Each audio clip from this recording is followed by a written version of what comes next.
Ito muna, singkong sikat. Yan. So, narinig na ba itong mga to? No. Tulad ng number 5, Jinggoy Estrada. Oh, Pero, why is yan it naman siya. trending? I wonder why. Biglaan. Trending, oo. And number 4, yung IBP, Sara Duterte impeachment vote threshold. So, question ng IBP.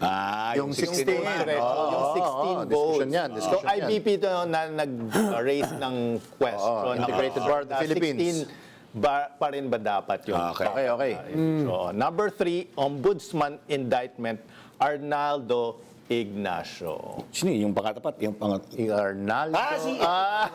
Si Arnel. Si Arnel pala.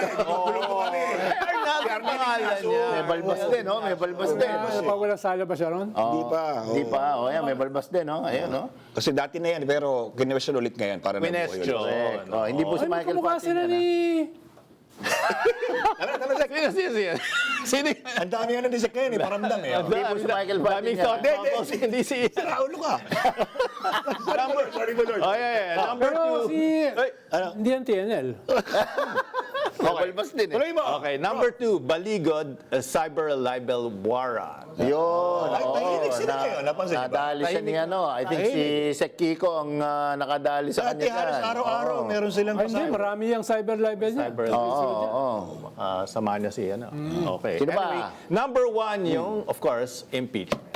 Siyempre. Pinaka-trending. So, very... Pero wala, Pero yung sa ano, may tiningnan ko yung mga post, tapos yung isang post lang to, na about sa comment na, yun nga, about sa unggoy. About ng almost 500,000 views. Isang post lang yun.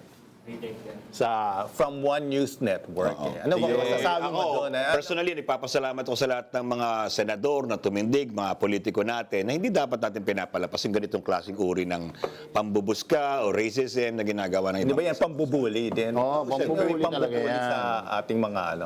Bad yan. Bad. Very, very bad. Bait ni Sek ngayon. Bait sa Depende kung sino ibubuli. Yeah, he's so subdued today, isn't he? The man is subdued. Quatro alas, hindi ka makakatakas. Quatro alas.